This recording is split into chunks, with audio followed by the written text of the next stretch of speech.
ជំរាបសួរបងអូនទាំងអស់គ្នាថ្ងៃនេះខ្ញុំចង់បញ្ចែកម្លែកពីរបៀបធ្វើកាហ្វេខារ៉ាមែលក្លុកទៀតហើយសម្រាប់របៀបធ្វើគឺស្តៀងគ្នាជាមួយនឹងកាហ្វេក្លុកទេគ្រាន់តែមួយថែមក្លិនខារ៉ាមែលអញ្ចឹងណាឥឡូវហ្នឹងខ្ញុំចាប់ផ្ដើមធ្វើហើយណាបងអូនគឺយើងដួសទឹកកកមួយកែវកន្លះមកគឺយើងក្លុកកែវណាគេដួសទឹកកកកែវហ្នឹងមកដាក់ទៅក្នុងម៉ាស៊ីនក្លុកហើយបងអូនដាក់កាហ្វេ2 shot ដាក់ជាមួយនឹងទឹកខារ៉ាមែលខាប់ហ្នឹងគឺប្រភេទសោះហ្នឹងគឺ40 ml ទឹកស្ករយើងដាក់30 ml មកបងអូនមានម្សៅ frappe បងអូនដាក់មួយស្លាបព្រាមកបើអត់ក៏អត់អីដែរបន្ទាប់មកយើងដាក់ទឹកដោះគោស្រស់150ហើយបងអូនកវីវាជាមួយនឹងអាកែវក្លុកហ្នឹងឲ្យចូលសព្វហើយចាំយើងដាក់នៅលើម៉ាស៊ីនណាបន្ទាប់មកបងអូនក្លុកវាទៅរយៈពេលក្លុកគឺជាក់ស្ដែងទៅលើម៉ាស៊ីនរបស់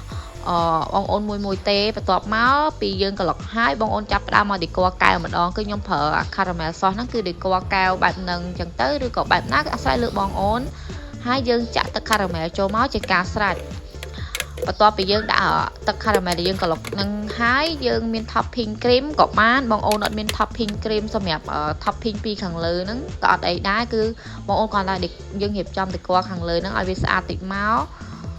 ជាការស្រេចហើយបងអូនពេលយើងមាន topping cream អញ្ចឹងបងអូនដាក់ដូចខ្ញុំចឹងមកហើយយើងរោយជាមួយនឹងទឹក caramel ហ្នឹង